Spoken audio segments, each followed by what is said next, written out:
Assalamualaikum warahmatullahi wabarakatuh. Perkenalkan, nama saya Jamaluddin Pradana, NIM 0502203213 dari Fakultas Ekonomi dan Bisnis, Prodi Akuntansi Syariah. Baik, saya di sini akan menyampaikan judul ujian akhir semester saya, yaitu ialah Islam pada masa awal periode kota Makkah dan Madinah. Turunnya Al-Quran periode pertama ini terjadi ketika Nabi Muhammad SAW bermukim di kota Makkah, yaitu selama 12 tahun, 5 bulan, dan 13 hari. Sampai Nabi Muhammad SAW melakukan hijrah ke kota Madinah.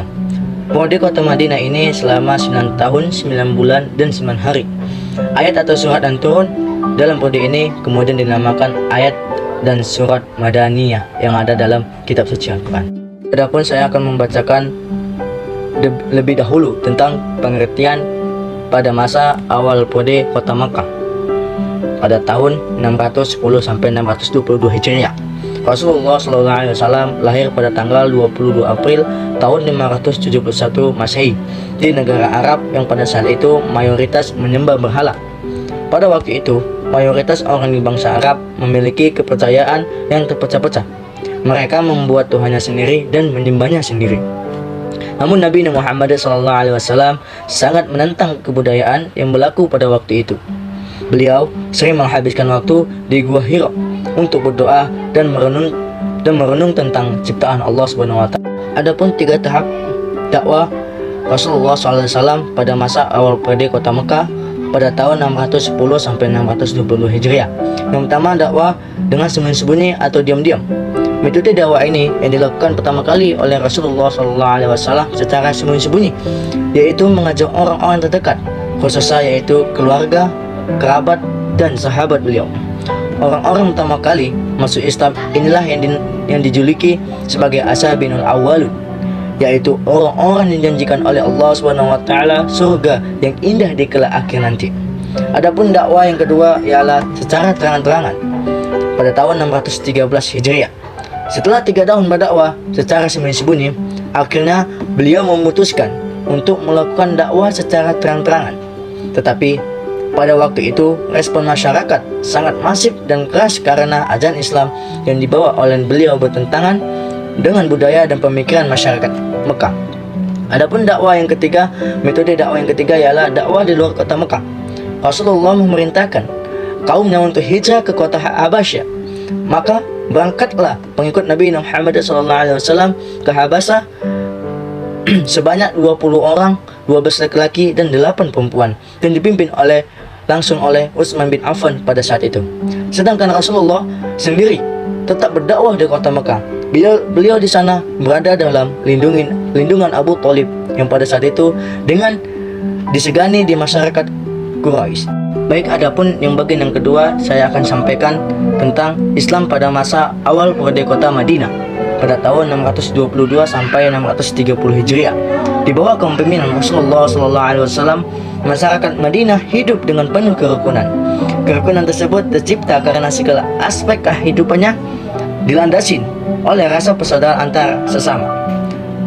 antar sesama Muslim dan juga antar sesama pihak yang beragama lainnya.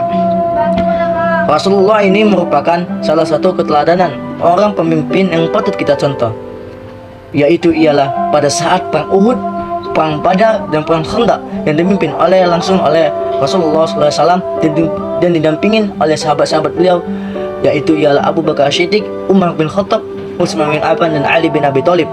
Lalu peperangan itu dimenangkan oleh umat Islam atas perintahnya oleh Allah Subhanahu wa taala, atas pertolongan oleh Allah Subhanahu wa taala. Ada 4 tahap dakwah pada masa awal periode kota Madinah. Yang pertama yaitu ialah membangun masjid sebagai pusat ibadah dan dakwah. Masjid yang pertama kali dibangun Nabi di kota Madinah adalah Masjid Nabawi yang dibangun pada bulan Rabiul Awal 1 Hijriah, September 622 sebelum Masehi. Fungsi masjid di zaman Rasulullah SAW sebagai berikut. Yang pertama ialah sebagai sarana pembinaan umat Islam di bidang akidah, ibadah, dan akhlak, menjadi sarana tempat ibadah sholat. Yang kedua, menjadi tempat belajar agama Islam yang bersumberkan dari Al-Quran dan Hadis. Yang ketiga, sebagai sarana tempat menyambung tali silaturahmi antara sesama kaum muslimin. Yang keempat ialah sebagai sarana sosial. Yang kelima, menjadi tempat bermusyawarahnya Rasulullah kepada umatnya. Yang keenam ialah tempat menyusun strategi perang. Adapun metode dakwah yang kedua ialah membangun ekonomi rakyat dengan membangun pasar yang tidak jauh dari masjid. Untuk membangun perekonomian rakyat sekaligus sebagai sarana dalam menyebarkan ajaran Islam. Nabi Muhammad SAW pada para sahabat mendirikan pasar yang lokasinya tidak jauh dari Masjid Nabawi. Adapun metode dakwah Rasulullah SAW di kota Madinah yang ketiga ialah mempersaudarakan kaum Ansar dan kaum Muhajirin. Nabi Muhammad dalam hijrah ke Madinah mempersaudarakan kaum Muhajirin dan kaum Ansar. Kaum Muhajirin adalah orang-orang Islam dari kota Mekah yang ikut berhijrah ke kota Madinah bersama dengan Nabi Muhammad SAW. Sedangkan kaum Ansar adalah kaum yang menerima kedatangan umat Islam di kota Madinah. Adapun metode dakwah yang keempat ialah Piagam Madinah. Piagam Madinah ini merupakan produk undang-undang hasil kompromi antara umat Islam dan non-Muslim, di mana Piagam Madinah ini dijadikan sebagai dasar toleransi beragama. Inilah yang menginspirasi umat Islam dari ini untuk tetap menjaga toleransi umat beragama. Perbedaan Islam pada masa awal periode Mekah dan Madinah. Saat di Mekah, Rasulullah SAW berdakwah secara tertutup dan sembunyi-sembunyi, sedangkan di Madinah Rasulullah SAW lebih terbuka, terang-terangan, dan lebih masif berdakwahnya. Dakwah tentang sistem, ekonomi, pemerintahan, haji, makanan, kisah Rasul, dan lainnya sebagainya. Cukup sekian materi ujian akhir semester saya. Assalamualaikum warahmatullahi wabarakatuh.